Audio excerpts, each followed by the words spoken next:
Hey, I'm Jerry, your Clean Resources installation expert. Today I'll guide you through a few simple steps to properly install your Super Series Oil-Water Separator, register it, and show you how to recycle the unit. Installation is the same for all versions, with the 4-pack having 2 easy pre-steps. For demonstration purposes, I'll be using the 3-pack series. It's a little easier to see everything. But before we start, let's get familiar with the main parts of the unit. Let's start with the SP pump. The pump container supports multiple functions. The first is the inlet. This is where you can connect up to 6 1/4-inch NPT fittings. Second is the vent. As condensate enters through the inlet, the air is decompressed and exits through the vent. Third is the SP pump outlet hose. The pump will discharge the oil and water into the first unit as the bucket fills with condensate. Last is the anti-siphon inlets. The 1/4-inch poly tubes from each unit are inserted in the SP pump to vent any air in the packs. Now let's quickly go over the Super-Pak units. The cam lock securely connects the SP pump's outlet hose to the oil-water separator. The Y strainer is where the condensate enters the unit, filtering out large particles. Every 1 to 3 months, unscrew the base, remove the filter, and rinse with water. Inside this permanently sealed PVC pipe nipple is a flow reducer. It restricts the condensate and allows the correct contact time with the media.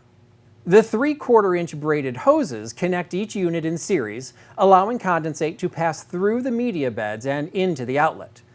Each unit has a 1/4-inch poly tube that connects to the SP pump to remove any excess air. Next is the timer drain. The timer drain prevents the formation of a sludge mat in the media bed. Last is the outlet. The 1/4-inch poly tube connects to the SP pump to eliminate a vacuum siphon.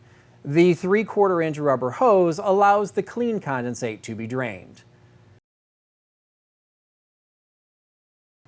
Compared to our other products that ship dry and need to be primed, the Super-Pak system is shipped pre-plumbed, primed, and leak tested. This means you only have a few quick steps to be up and running. But before I begin, please do not remove the Super-Paks from the pallet.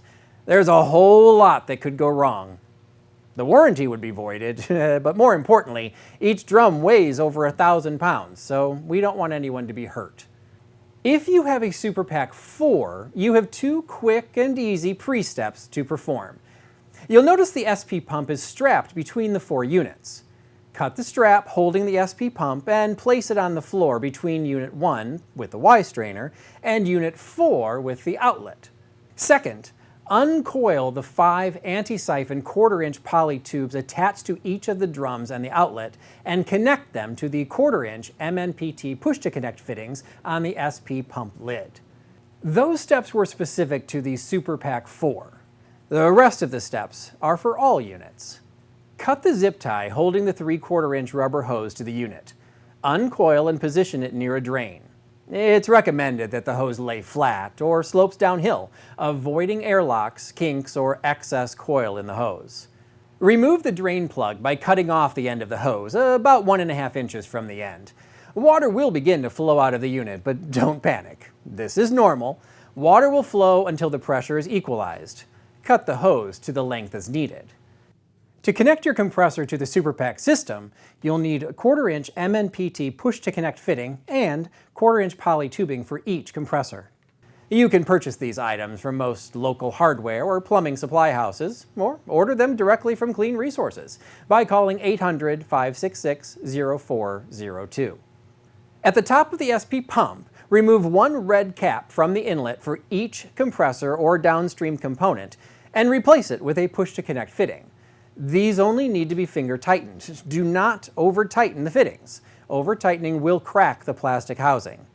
With a clean cut to your poly tubing, insert it into the push-to-connect fitting. Okay, we're almost there. Plug the SP pump into a 110-volt outlet. Fill the container with about 5 gallons of water through the vent or until the float switch triggers the pump.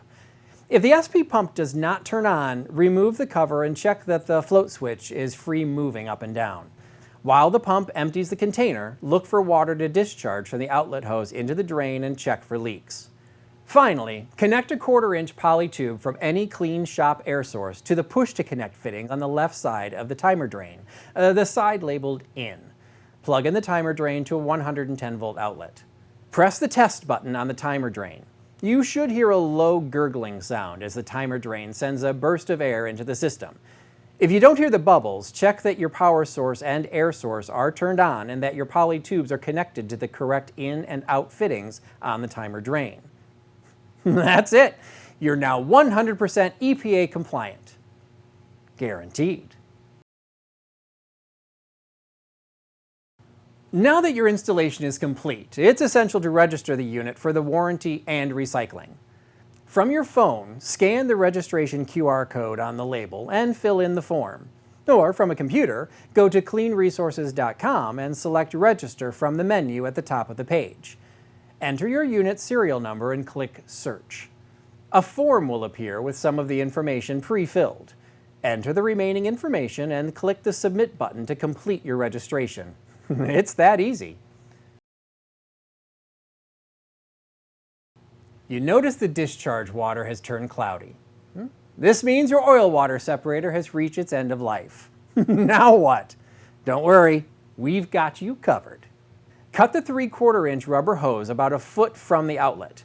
Insert the plastic plug from the recycling kit into the hose and tap it in with a hammer to ensure it's secure. You can return the unit to Clean Resources for free recycling or dispose of it as a non-hazardous special waste in accordance with your local ordinance. If you want to return the unit to Clean Resources for recycling, go to cleanresources.com and select Recycle from the menu at the top of the page to begin the RMA process. That's it! If you still have questions, please reach out to us at cleanresources.com or call us at 800-566-0402.